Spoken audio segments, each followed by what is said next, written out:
us. Thank you. Thank you again for hopping on here. Like Marcella said, if you're just joining, feel free to jump right into that chat, introduce yourself, your name, your agency, where you're from, and we'll see who's in this room with us. So again, welcome today. This is our first session of our office hour series, and we're so excited. It is building your PREA response team. And today we will hear from 4 RCCs on how they work to build their PREA response teams and how in turn it increased their internal capacity to support incarcerated survivors. So we're excited to have them with us. And whether your agency has an established PREA response team, or if you're looking to work to enhance yours and expand your capacity, we welcome you today. We notice we have some folks from other states joining us. We want to welcome y'all. We do want to highlight that our main focus and expertise is in California, but a lot of the things we'll be sharing today can be applied to other states. And again, you notice we are recording this webinar. If that is something that makes you uncomfortable, feel free to shut off your camera. But with that, we're going to jump right into introductions of our facilitation team. So my name is Taylor Miller. I use she, her pronouns, and I'm a project coordinator here with Valor. And hello, everybody. I'm Marcela Rojas. I use she, her pronouns. I'm one of the project managers here at Valor, and I'm happy to be here with you all. And I'm Matthew Van Winkle. I use he, him pronouns, and I'm a senior program officer with Just Detention International, or JDI for short. Awesome. And we want to do a little overview of how to utilize Zoom. I know that we've been using Zoom for the past 2 years, so I'm sure we've got some Zoom wizards here, but I just want to go over a few basics. We will be utilizing our text chat, so feel free to pop in there. Aside from the introduction, put any questions, reactions, comments you have. You can send them at any time throughout the presentation. We'll be gathering them throughout, and then we'll bring them back up during the Q&A section at the end after the panel presentation with our RCCs. Again, if you just joined, feel free to introduce yourself, your name, pronoun, agency, and location where you're calling in from. And if you experience any type of difficulties, loss of Wi-Fi, internet, feel free to call in with the number that was sent to you when you got the registration. And of course, if you have any questions, feel free to privately message Matt, Marcella, and I throughout. And a little bit about Valor, for those of you who are joining who may have not heard of us before.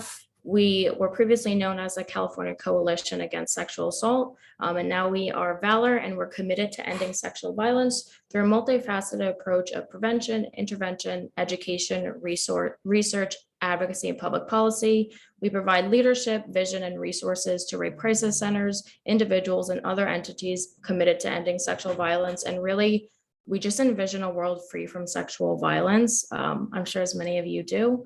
And now I'll pass it on to Matt to introduce and tell us a little bit about JDI. Thank you, Taylor. Just Detention International, or JDI for short, is a health and human rights organization that seeks to end sexual abuse in all forms of detention. It is JDI's core belief that when the government takes away someone's freedom, it takes on an absolute responsibility to protect that person's safety, and that no matter what crime someone has committed, rape is not part of the code. JDI grew directly out of the efforts of survivors of this horrible abuse, and over the course of decades, gradually gaining a toehold in the public discourse to the point where Prison Rape Elimination Act was passed in 2003, and now we have a big organization of allies working to push them forward. Of course, we're very happy to be partnering with Valor on the California Advancing PREA project, which is funded by the California Governor's Office of Emergency Services. This is a project that lets us provide TA and training to advocates in California on how to best build strong relationships with correctional facilities in an effort to make sure that everyone who is held as a prisoner in California is aware of their rights and knows how to access confidential emotional support from the local crisis center. And as I said before, PREA, Prison Rape Elimination Act, that is sort of where we take a lot of the nuts and bolts of our trainings from, as we sort of acquaint ourselves with this long civil law and all of the ways it seeks to keep people safe by requiring facilities to take every report seriously and find common sense ways to prevent, detect, and respond to abuse and harassment. And are there any questions about any of that at this time? You can drop them in the chat. So very clearly, these are our session objectives today. It's our hope that you all will come away from this hour better understanding how developing a PREA response team can really help institutionalize this value of making sure that all survivors are heard and have access to your services in a long-term and sustainable way. We're going to also hope that you get the chance today to explore how developing a PREA response team internally can increase your capacity to provide such services and support, and as well help you in your efforts to build better partnerships with your local jails and prisons. And finally, we want to help you identify strategies to build a PREA response team through training, hiring practices, and by developing clear roles and responsibilities for each member of your agency's team.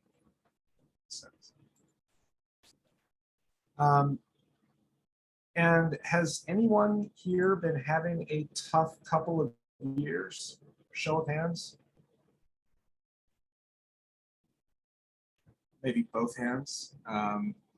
Help, get us off this crazy planet.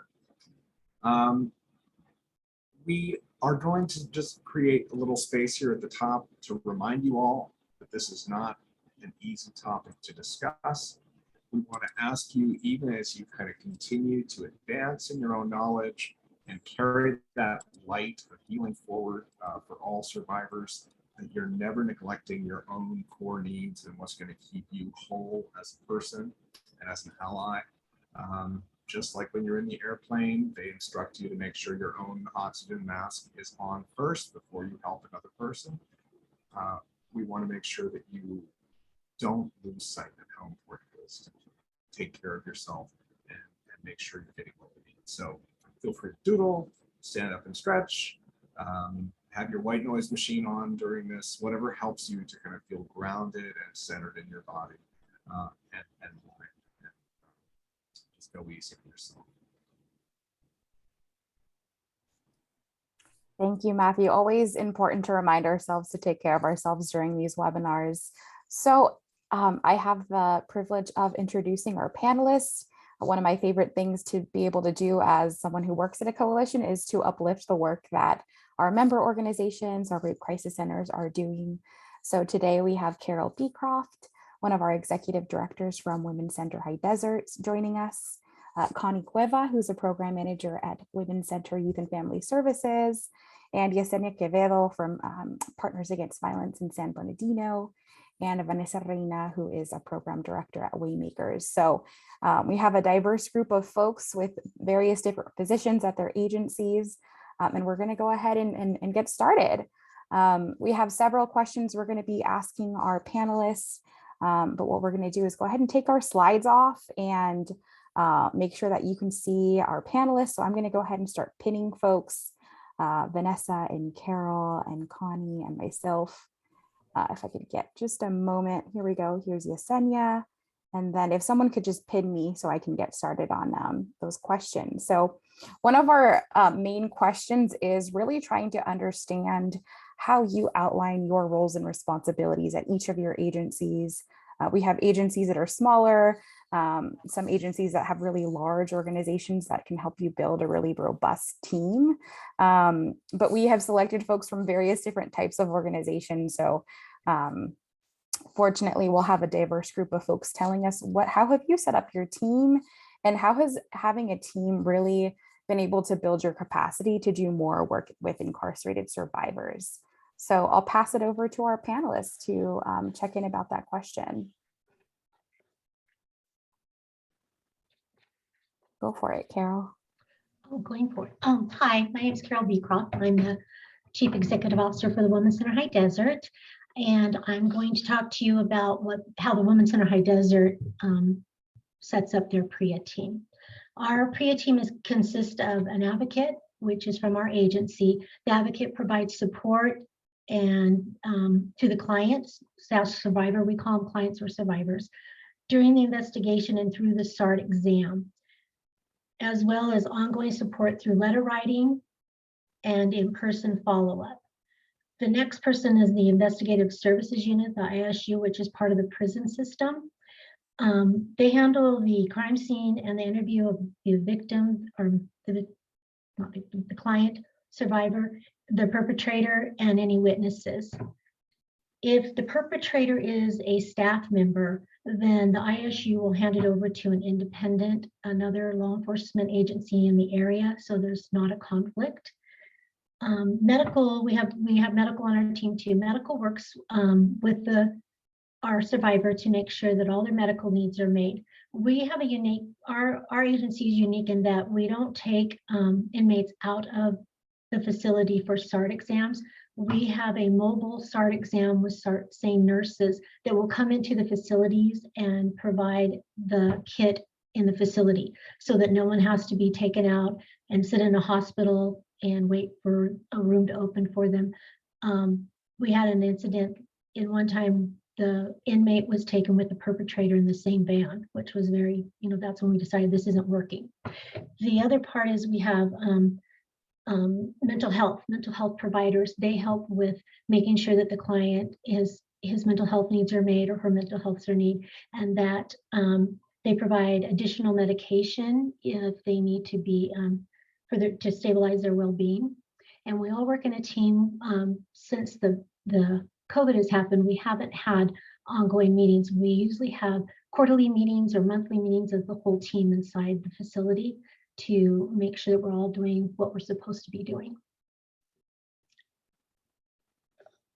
Thank you, Carol. And Carol provided a well-rounded perspective of what her team looks like, including the corrections team, including the ISU team. And Carol's been doing this work for about several decades now and has been able to create an in-service contract with her jail. So that's something that I hope that many other folks are also striving for. Thank you, Carol. I'll take it over to Connie. Hello, I'm Connie Quella, the Crisis Intervention Program Manager for the Women's Center Youth and Family Services. And our agency currently has 6 full-time advocates who provide both domestic violence and sexual assault services. Their PREA role and responsibilities include answering the 24-hour hotline, corresponding through mail, responding to SARTs, and providing ongoing services. Prior to the pandemic, our advocates were providing on-site services. When permitted, our advocates will still provide on-site services, but as our facilities are forced to pause in-person services, then we have provided video visitations to accommodate our clients. Since the pandemic, we have seen a significant increase for requests for both phone and video sessions. Our advocates also provide accompaniment to additional or follow-up law enforcement interviews. We also have 6 part-time advocates who help accommodate the 24-hour SART response. Since our part-time staff do not provide ongoing services, our team has a rotating calendar for the advocate of the day. That way, we are ensuring our clients are leaving their SART knowing that they will still be receiving ongoing services. And just because their exam is over, that doesn't mean that the support has ended. Having our entire team provide PREA services has benefited both our team and our clients, because whoever is answering the crisis line or receiving that letter responding to that SART is following through with that client from A to Z. Our clients are not having to wait for a response or having to call on a certain day or time. So that's really beneficial to our clients, and it's also helpful to our staff because it's not just falling on one person, it's a shared responsibility. So that way, if they're on vacation or having time off, that they don't have a list of clients I have to respond back to. And it really, I see it as really trying to help eliminate some of the burnout. 100%, Connie. I know that trying to eliminate burnout is kind of a constant question we're trying to ask ourselves. And I think when we're able to uplift everybody's work and make sure that all of our staff are trained to be able to respond to the hotline calls, including folks that are calling from the prisons or the jails in your service area, is so important for your team and for the clients that you're serving as well. I'll pass it over to Vanessa now. Hi, good morning or good afternoon. So a little bit about Waymakers. Our PREA response team is composed of about 3 advocates, 2 supervisors, and myself, who is a program director. We really recognized that we needed first, the frontline staff as well as management involved in this process in order to develop our program. Although we've been a longstanding rape crisis center for years and years here in Orange County, working with our PREA partners, although we always work with them on some capacity to meet these standards and to ensure accessibility of services, we really needed to revamp and redesign, which is something we did in the last probably 4 to 5 years. So again, having different positions really helps to enhance our PREA response team in order to ensure that we had the capacity to respond 24/7 through the hotline, to ensure and partner and educate our PREA partners in the local facilities of how to up to date their system to ensure that access to phone calls are free, are confidential. There's no need to input a booking number, that there's adequate space for them to have that those conversations with their advocate. Also providing crisis counseling, whether it's in person, via writing, via phone, just creating different systems really is what we've done in order to ensure that survivors have access to services as well as the insight and knowledge of these services. We've worked to create advocate manuals with all of our protocols as well as procedures. We created some flow charts so that all of the Rape Crisis Center advocates, not just those involved in the PREA response team, are aware of these processes, since they sometimes do create extra support, right? Or hold the 24-hour hotline at moments, or if they can't access the PREA advocate, that way at least they have a streamlined process and we don't just have folks waiting. We know how challenging it can be to reach out, and time is of the essence a lot of times with incarcerated survivors. So really just enhancing efficiency was something we've also really focused on. Again, also just doing evaluation of success and trial and error, because some things have worked and some have not. And we've really learned that we need to almost create a one and done type of process where we provide all of the information to the survivor that is incarcerated so that they have that information, whether it's because they're going to be moved, they're going to be released, they're going to change their mind, or it's just something for them to kind of utilize and sit and marinate with as they're healing. Again, we have to be conscientious and mindful that they don't have the luxury that we out in civilian life have to go out and step outside, to go access a therapist, to go talk to even a friend in private. So kind of just streamlining those types of procedures has been really beneficial for us. And I think it's really helped, again, to have folks from all levels, because we have someone who can focus on the programming, someone who can focus on the MOU with our partners, someone who's focusing hands-on on the development of support group, of efficiency, and then of educating our whole Rape Crisis Center as a whole. So that's something that's been very, very beneficial for us in our Rape Crisis Center. Thank you so much, Vanessa. You touched on so much of what we're really hoping to uplift today. Can I change it over to Yesenia now? Thank you. My name is Yesenia. I'm the PREA coordinator with Partners Against Violence. We are San Bernardino County, so we have various offices around San Bernardino County, including the main office being the umbrella, San Bernardino. We have an office in Victorville, Morongo Basin, and Coachella Valley. We have about 26 to 27 staff members, not including our volunteers and our agency at the different offices. But as the main PREA advocate, my roles and responsibilities are a little different, but I do my best to keep my whole team informed, supported, and included in our PREA program. Some of the examples of that is that, with the detention and correctional facilities, some of them don't provide or let us provide all the services that we do, for an example, at another correctional facility. So when it comes to volunteers and other staff members who may answer the phone at any time, they kind of do that first contact with incarcerated survivors. Anything after that, that includes advocacy, continued support through written correspondence, I take over just to make sure that depending on the facility that they're at, I'm able to offer them everything we're able to, depending on where they are.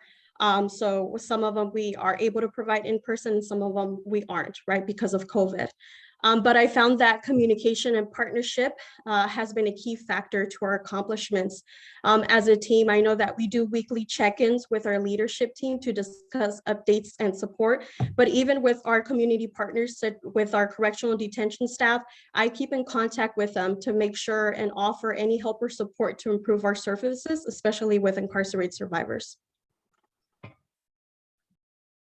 Thank you so much, Yesenia. I know that you have about 20 plus prisons and jails, so it's so important for you to have a designated person to be able to build those relationships, and then folks on the ground that are also helping you provide those direct services. So that is, everyone's been able to answer our first question.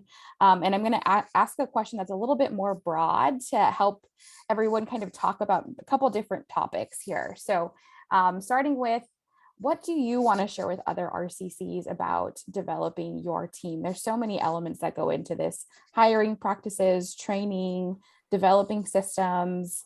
I'll pass it back to Carol to answer this question from her executive director lens. Hi. One of the things that we make sure is that when we're hiring people to be on our PREA staff advocates, we make sure that they have a full understanding of the work they'll be doing.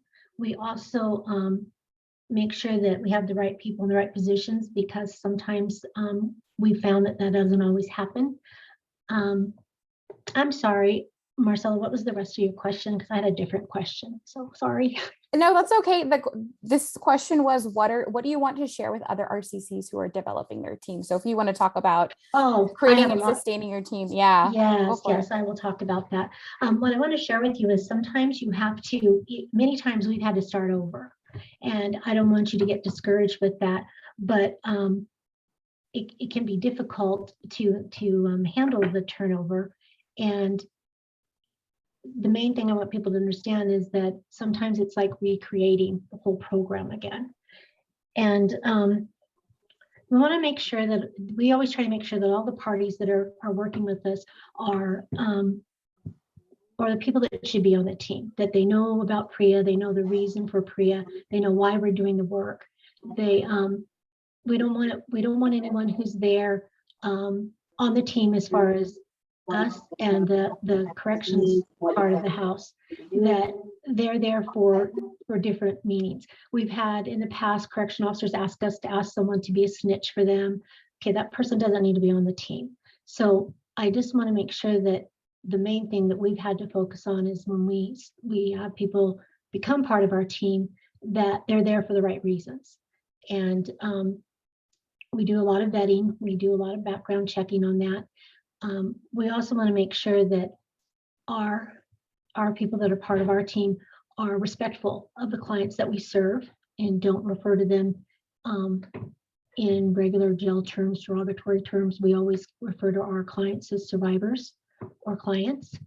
And I think that's all I have on that. Thanks so much, Carol. I'll pass it on to Connie to continue on the conversation. So in early 2019 is when our agency decided to expand our PREA services beyond just corresponding through mail and answering hotline or responding to SARS. This is when we made the decision to provide on-site services and follow-up services. A lot of the times, our letters were it was like one time sending us a letter, sending us a response, and not going any further than that. So we really wanted to provide ongoing services to victims who are incarcerated. And when we brought that to our team, there was initially there was a big divide on whether or not we wanted to provide those ongoing services. So that is when myself and two other advocates actually began providing all of the PREA services. And again, nothing against the advocates that didn't want to do that. But as they started leaving, because as you know, in this kind of work, we have a high turnover sometimes. So as they started leaving, we made the conscious effort to make sure that anyone that we were going to hire for the crisis team, the crisis intervention team, was going to provide PREA services. So what we did was we started incorporating those questions, because not only the person who's going to be our full-time advocates, but our part-time people. Because yes, they may not always respond to a start that has to do with a victim who's incarcerated, but we wanted to make sure that anyone that has any kind of biases or anything like that is able to compartmentalize and see the person, not that they're in fact an inmate or they're incarcerated. So we wanted to make sure that every client that we came across, any victim, felt completely supported, felt that we were completely unbiased. So that is why it has become part of our interview and hiring process, that everyone is aware that they are going to provide PREA services. And definitely I can say it's been very beneficial. Our advocates and some of our advocates that we have hired since then has really, one of the things that has attracted them to the position is working with victims who are incarcerated. So I can say that this has been very beneficial for our agency.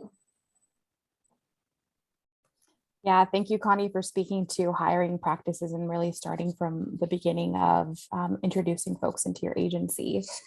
I'll pass it over to Vanessa. Thank you. So something I would like to share, I think really is about the relationship building within your own RCC. So really embracing the allyhood and the common goal of helping survivors and ending sexual violence. I think most folks who are involved in this movement, our desire is to prevent, to stop sexual violence, and looking at that common goal, everything else is just an external factor, whether they are civilian, whether they were incarcerated, whether they themselves have harmed another individual. That's besides the point, right? We are all here understanding that there is never a justified reason to sexually violate or sexually harm someone. And so really focusing on that common goal has really helped unify different entities within our RCC. So our regular rape crisis center staff, our PREA staff, our SART advocate, really looking at that common goal and embracing this training really is beneficial to all of us because we're all helping a survivor. So really focusing on that has been beneficial for us in our RCC, and also has been really beneficial in preventing burnout, right? To train additional staff, again, has created opportunities for our PREA staff to take time off. Our PREA advocate was the one invited for this panel, and she had scheduled paid leave, and she looped me in, and I was like, hey, go ahead and offer. I'm happy to step in for you. She goes, oh, I already did. And I was like, well, great minds think alike. But again, that's the type of mentality that we want to create, to know that we're all on the same page, that there isn't going to be any hesitation in having anyone within our organization, within our RCC, to step in and help a survivor because they're quote unquote an inmate, right? So that is for us very important, that this is a survivor. This isn't someone that we want to label as an inmate. This is a client, a survivor that we want to support together collectively, regardless of our role. Again, regardless if I'm in management or not, we all have our expertise and our day-to-day, but that doesn't mean that we can't interchange and help each other. So really training one another, helping each other, that is such a critical component to having a successful PREA team. And also just sharing, embracing the why. That's something that myself and the other management within our RCC have really focused when we start to see staff feeling overwhelmed, feeling burnt out. For one, pause, take a look at your boundaries. Are your boundaries are you enforcing them, or somebody, pushing back on your boundaries, or why is it that you're feeling that sense of burnout? And going back to the why did you get involved in this movement? Why did you decide to support survivors? And oftentimes pointing that interest for staff really is so beneficial. Again, removing the component of the fact that they're incarcerated, they're a survivor, and typically when you go back to your why, you're going to want to go back and help. And really that's been beneficial for our RRC to work together and support our PREA response team. I think you started with relationship building, and I think that's such a key piece in removing the silos that we sit in oftentimes when we sit in our PREA advocate role or PREA coordinator role, is to disperse and redistribute that labor to everybody in the agency. All right, back to you, Yesenia. So kind of like how Marcela helped me mention a little bit earlier, is that our county does have a little bit of everything. So we have over 20 detention and correctional facilities. These include county jails, ICE detention centers. We have a federal bureau up in our Victorville area. We have a juvenile detention center, and we have 2 CDCRs.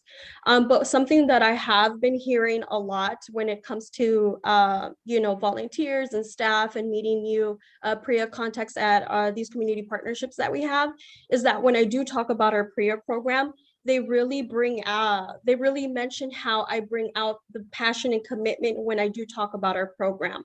And when I really kind of acknowledged that and really started to think about, well, what do they mean by that, But I hear it all the time from our partnerships with Matthew at JDI, Marcela and Taylor. They remind me constantly every time that I talk to them.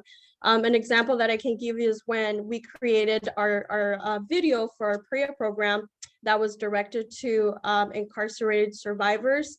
It took multiple attempts to record that. It took a lot of individuals to help me with that video. Despite with everything that was happening with COVID, it really did take a team just to do that video that we finally decided to kind of, bring out to everybody. And everything has just been so much work. In the end, I couldn't thank anybody but my team. So whether it's training our volunteers when it comes to our PREA program, whether it's staff trainings or creating a new project, I always put passion, effort, and commitment to it.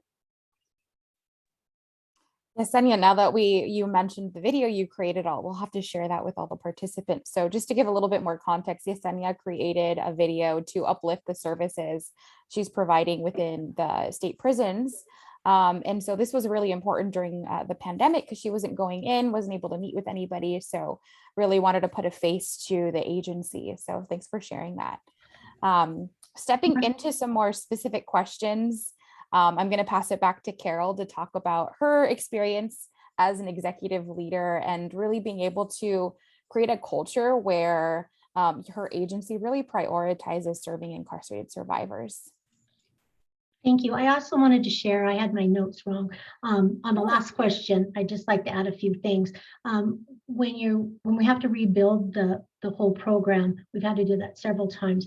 We make sure that we rebuild and we provide trust and support to the new staff as well as to the clients that we're serving. Sometimes some of the clients that we serve in the prison have been there for quite a while, and they get leery when new COs show up and they're not sure if they can be trusted. So our number one priority is to make sure that our clients understand that the PREA team itself works directly with the staff at the prison to make sure that they're well taken care of and that their needs are met, and that we are looking out for their best interests. So that and I think too is that as staff members, we started this program in 2005 and we've had to rebuild so many times, it gets very frustrating. So we have to take time out to have meetings with ourselves and the meetings with the warden and everybody, and explain who needs to be on the whole team. Because sometimes we get people, like I said, who ask us to do things that's not PREA related, and we want to make sure that people that are there for that reason. So the next question on how do we sorry. Did you want me to repeat it for you? No worries, Carol. I can repeat the question as well. That's okay. Helpful. So go for it. I got it. The culture that the Women's Center has started is that we actually have a hotline that rings into our agency from one of the facilities. And all of our staff has been PREA trained, and they know how to work with the clients who call. We sometimes get calls that have nothing to do with PREA at all. Can you call my mom? Can you do this for me? And sometimes we have clients who will call and ask questions. I think they're filling out the hotline. They want to make sure that we can be trusted, that we're not telling staff things that they're telling us on the hotline. So we do take all calls and we treat them with priority. Sometimes, you know, stories can be, or their information can be quite out there. And and the staff, we have the cultures, we believe them all. You know, we want to make sure that we're able to provide the service that they're needing. We also want to make sure that that we treat them with respect. And we also have a part on if they ask to speak to a therapist, because my advocates are not actual therapists, they have taken the PREA training and they're advocates for sexual assault and domestic violence and human trafficking. So we have a therapist on call for us, and we can call that person and forward a call where our client that's calling can actually talk with a therapist on the phone. We have a unique situation that at one of our jails, we actually have an office at the jail that they give us free of charge. And we have 2 advocates that are there every day.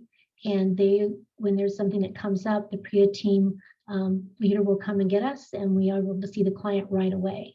So, the main thing is that everybody that comes to our agency, we want to make sure that they know they may get a hotline call, because the phones roll over to different lines, and we practice with them, and we have little papers that we write down so that we can pass off to our advocates that are actually in the facility. This is one of those surprising accomplishments here in terms of having an office at the jail. This is something I don't think we see very often. So thanks for talking about that. I will pass it over to Vanessa for this question. Did you want me to repeat the question, Vanessa? Sure. So the question is, how have you as a staff person in leadership worked to create a culture within your RCC that prioritizes serving incarcerated survivors? Which I think is such a great question, because again, sometimes the culture is what drives the advocates, right? Especially with such a field with so much turnover, which is an RCC. So really, I think one of the main key components that we've done is we've really humanized incarcerated individuals, just down to the simple fact of recognizing that a lot of these survivors, it's not their first time being victimized, for one, but also recognizing that many of them they come with adverse childhood experiences. There's a reason why they've made some of the choices that has left them to being incarcerated.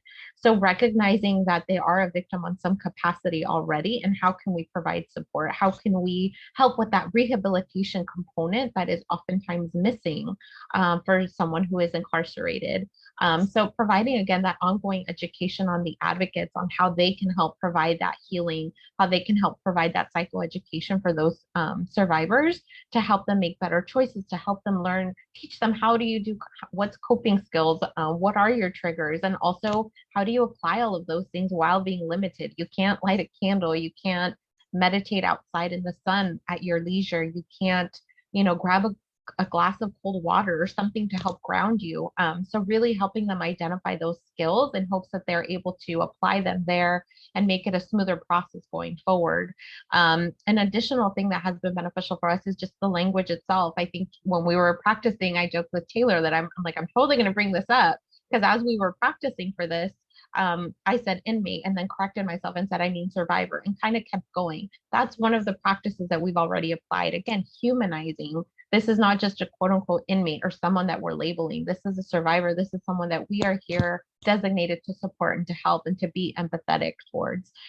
So again, that changing that culture has been beneficial, and just being consistent on supporting those survivors, not looking at it as, is someone else going to provide help, or who do we refer them to because they are incarcerated or they've committed such and such crime. We don't look at it from that perspective. If there is a conflict of interest, because we are helping the incarcerated survivor as well as the person that they might have caused harm to, or if there's a potential, the protocol is to, okay, how do we reevaluate? How do we pull in a different advocate to provide services? The option is never, who do we refer them to? How do we refer them out? Again, because I think that speaks for itself and creates the culture of, we will do what it takes and meet that client where they're at in order to provide services, and victim-centered services at that. Again, so we've just kind of developed and shared different plans of how to provide services, supportive services to survivors. And also one other thing, being in the management level, investing funds. I think that one was one that spoke volumes for my team to see that these survivors matter. So we are also invested funds and created, we're working right now, actively working on the last component of editing of informational video that we worked with our collaborative partners in the local facilities so that it will be played on loop as folks are booked into our local jails. That informs them of PREA standards, informs them that there is no justification for them to be sexually harmed or abused or harassed.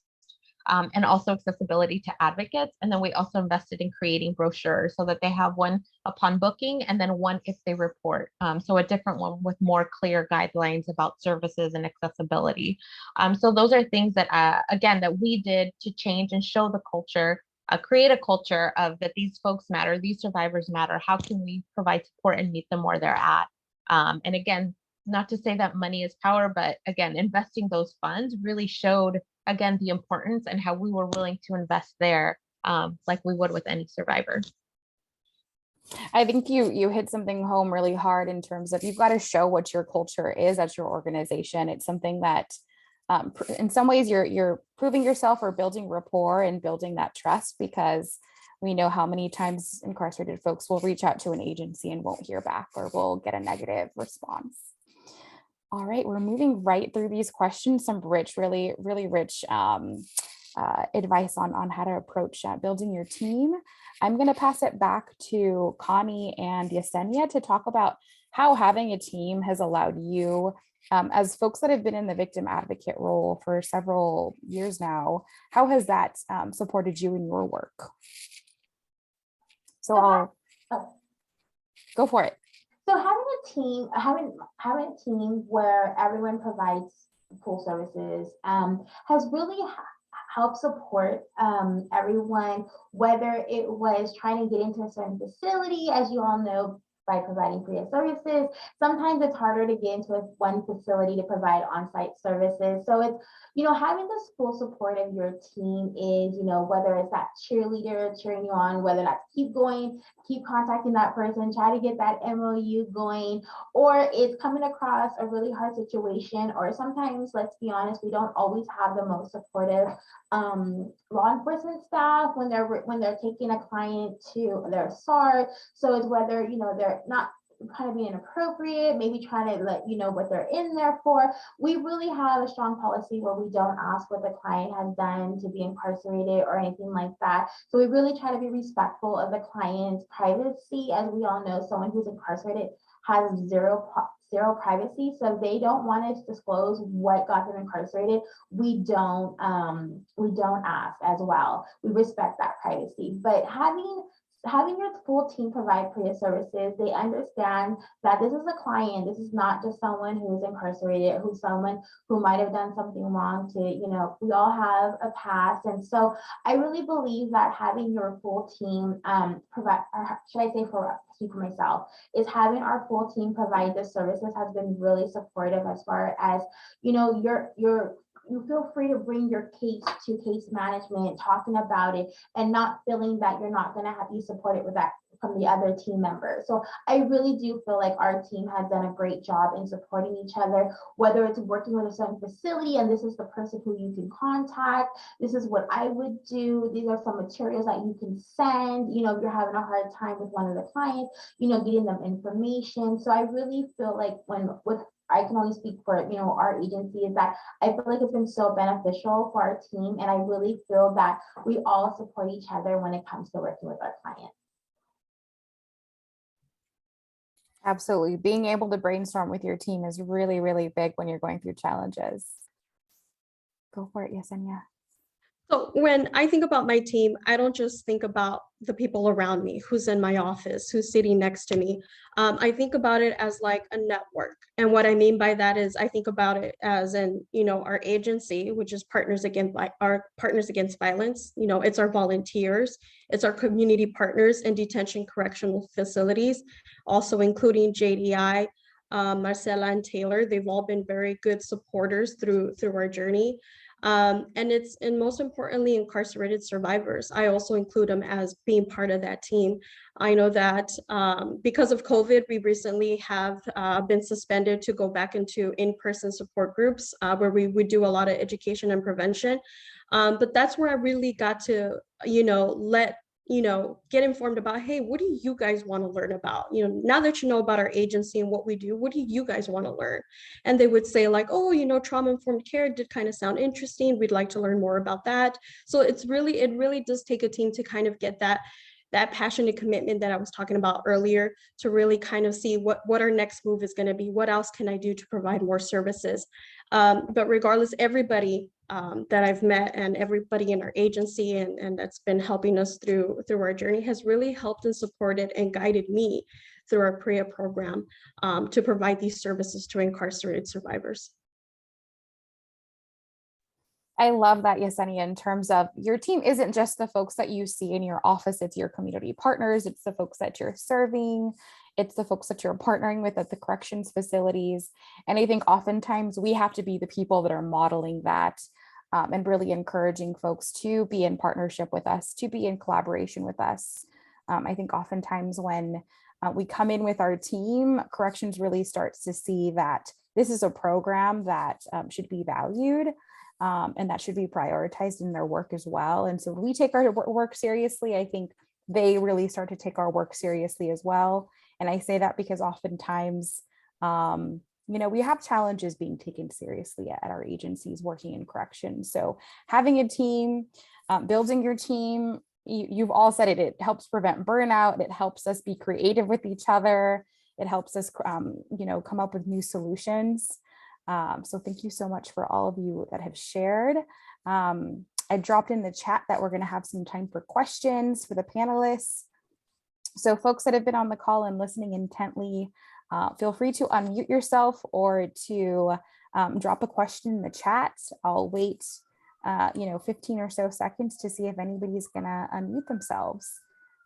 And my partners over here, Taylor and Matthew, feel free to jump in too if you have any questions.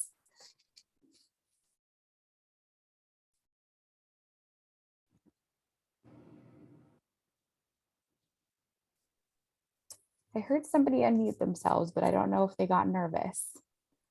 Okay, so as folks are thinking through what kind of questions they want to ask the panelists, I do have one question, and I'm asking it because I know Connie talked about this during our previous conversation getting ready for this panel. And Connie, you specifically spoke about the questions that you asked during the interview when you're interviewing a new advocate. And I would really love if you could expand on the questions that you ask, especially around scenario-based questions. So two of our main questions that we do ask in an interview is, how are you able to handle your biases? That let's say you come into your SART, the CEO is being really rude, and that they say, oh, you have no idea what this person did to even get inside. Let's say they disclose like child abuse or something that they would feel that our bias, that we would have a real strong bias. Like, how would you handle that situation? And that's one of the questions that we do ask in our interview to see, when you say you're going to be an advocate, we expect you to be an advocate all the way around. So we do, and we also do role playing when we do hire that person on how to handle, how to be professional, but how to set those boundaries right away. That lets that the people know that they're there, that you are there for the victim, that you are there to advocate, and how to shut those kind of things down. So that is one of the questions that we do ask. And then the other one is how to compartmentalize your biases, because let's be honest, everyone does have biases, but how are we able to put that to the side and be that advocate? How to see the person as a person and not, when you do respond to a SART that is with someone who's incarcerated, how to see beyond the handcuffs, how to see beyond, the CEOs being in the room and how to work around not having that confidentiality, because it's not full confidentiality when you're responding to a SART with someone who's incarcerated. You have the two CEOs in the room, you have the nurse, you don't have that luxury of having the person alone like you would who someone isn't incarcerated. So how do you handle all of that? But our main, what we really look for is just to really help people handle their biases and how they can put that to the side. Such an important question to ask, to see, how do you respond to somebody who, might be well-intentioned in saying, I'd like to tell you what the charge is, but on your end, you're really hoping that that's not something that's important to the advocacy that you're providing. So thank you for speaking to that. I'm seeing 2 questions pop into the chat. One of them coming from Amanda, who's asking, how are you able to reach the people that need services in the jail during COVID? In my county, we are unable to go in and provide in-person services or groups. Any ideas? I can speak to that a little bit. So when I was able to get our PREA program, we already had that established. But even when I started to oversee our PREA program, if it helps anybody, I meet with the PREA contact at that jail, quarterly, monthly, depending on what they feel comfortable with, especially with their busy schedule. First of all, to make sure that it's them who still oversees, the PREA department from their facility. And also to talk about any new ideas or anything that they're open to. And like I mentioned earlier, every facility is different. So one of them will say yes to things, kind of like the PREA video. Everybody so far has been okay and willing with the PREA video, but I know I'm going to get some no's eventually, and I'm okay with that. I'm open to that, or what else do you suggest? So for those who aren't able to get into detention facilities, I would say, establish a relationship with that facility. What can you do? Even if it's just offering them help, even if I just come to a meeting with you and your team to talk about our services, would that help you? Yeah, absolutely. Yesenia, I know another piece that you've done as well is build relationships with the mental health provider to get referrals from them as well directly. Amanda, if you don't have a hotline set up yet, or you're not quite getting letters from jails, because I know people aren't really sending letters from jails very often, then to get referrals from somebody on the inside, it is a requirement that they are asking folks, are you a survivor of sexual abuse during the intake process? So there are staff who do know whether people are survivors on a need-to-know basis. So I think building relationships with not just the PREA coordinator, but also other folks that may be working with survivors. All right, so we have one last question. I'm going to see if we can go ahead and answer this one pretty quickly. That is that Marissa's having some trouble hiring crisis, or as having a hiring crisis with PREA. Is this a common speed bump for many of you that are in hiring roles? I can answer, and I'll share only because we, in general, our rape crisis center is struggling to hire. In general, I've seen turnover being in management, I think the last 7 years here at our rape crisis center. We do see turnover about, every 2 to 3 years or so. An advocate moves on to a different opportunity, whether it's grad school, a different organization, a county position, etc. This, since COVID happened, we've had a bit of a struggle, and it wasn't so much 2020, but 2021 really impacted us, and it's now lingering into this year. Also with our volunteers, I think it's no secret. I think even when we said, self-care at the very beginning, raise your hand, raise 2 hands, I think that's very telling of just the climate that we're at right now and where we're all at. We're all struggling, and I think just having grace, and I've had to tell myself that as a manager, especially because I'm very cognizant and fearful of burning out the staff that I still have. So I think being upfront and direct with your staff, providing updates of the reality of the hiring, and also just again for this other person, if you're the person who's hiring, recognizing that it's not a you thing, it's just a general thing that's going on right now. People are reevaluating and prioritizing. And someone's struggle might have to do more so with their personal, recognizing the value and seriousness of the work that we do. And I think that there's more respect for someone who can withdraw from an opportunity or not put in if they can't give it their all. So I just wanted to give you those kudos, say that you're not alone. I'm right there with you. I'm struggling. It's been a challenge to hire. And I think just being open, and transparent with the candidates, because to me, it is better for them to withdraw if they're not able to fully commit, fully to remove those biases, than to jump on board and bounce in a short period of time. But I am seeing it is a thing, PREA or not PREA, it's happening, I feel. Just wanted to give space to other folks that might be struggling as well to hire at their centers, or have any advice on how to approach this?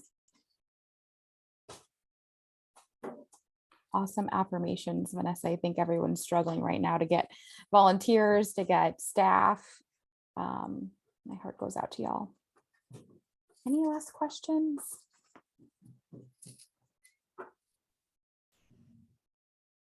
Marcella, can I share something real quick? Yes, please. Okay, so we talked about that we have at our jail facility, I have 2 advocates who are there. I also want to share that many years ago, we met with our board of supervisors and the sheriff. PREA is required for the facilities. And so we were doing it for free for a very long time, and we decided that we no longer could do that. We needed to have them buy-in from our county. And we ended up we have a contract with the sheriff's department to pay for one of our PREA advocates, as well as we get the office space. And we have the sergeant who's in head of PREA at that facility is in the office right next to us. So if anybody has questions or anything on that and would like to give me a call or something, I can maybe help you with some information, because we did it for a couple of years for free with JDI without they pay for our transportation to the facilities. So we finally had to just tell them, you're required to do this and we want to be a part of it, but we can't continue to have people drive 2 hours to provide services and not be paid for our services. So. Thank you, Carol. Important piece to share. Thank you for dropping that in there. I just dropped Carol's email address in the chat in case folks have questions about what she just shared. And I'm going to pass it back to Taylor and Matthew. And also just thank you all so much for being a part of this panel, for sharing all of your insights. I really think it's so helpful to have the anecdotal evidence of why it's so important to build our teams and really institutionalize our commitment to serving incarcerated survivors. So I think Taylor or Matthew is going to go ahead and share our resources. Yes, I will jump in and make this quick. Again, echoing what Marcella said, thank you all for sharing such valuable information. So many gold nuggets in there. I hope you all really picked up on those, and I'm happy that this is the first of the series. We're going to have a lot of opportunities to have similar conversations, but we wanted to provide resources for y'all. You can always check out our Valor, our JDI website. There's tons of information there. We also listed our emails here if you wanted to reach out to any of us and really continue that conversation. Another amazing resource is the PREA Resource Center. Really just take time to explore these websites. There's so many resources there readily. We're huge fans of not recreating the wheel, so give those a shot. I know that Matt also wanted to talk quickly about the JDI specific hub too. Oh yeah, this is just one stop for all of the very targeted PREA topics that Valor and JDI have created over the past several years. If you want to take a moment to copy paste it from the chat, I've put it in there. Awesome. And then Valor has a similar hub. I like to also call it our one-stop shop. There are tons of resources, recordings, newsletter, courses, handouts. All you have to do is create an account. You can do the step-by-step here. And then our team will approve you. And then once you're approved, feel free to explore. There's resources that are not just PREA specific. So this is a great one to share with your whole team. And we'll make sure to get that in the chat as well. But other than that, I will leave the space for anybody who has any last lingering questions. But again, just so much gratitude for everybody who joined this session. And I hope you all took away some little pieces with you.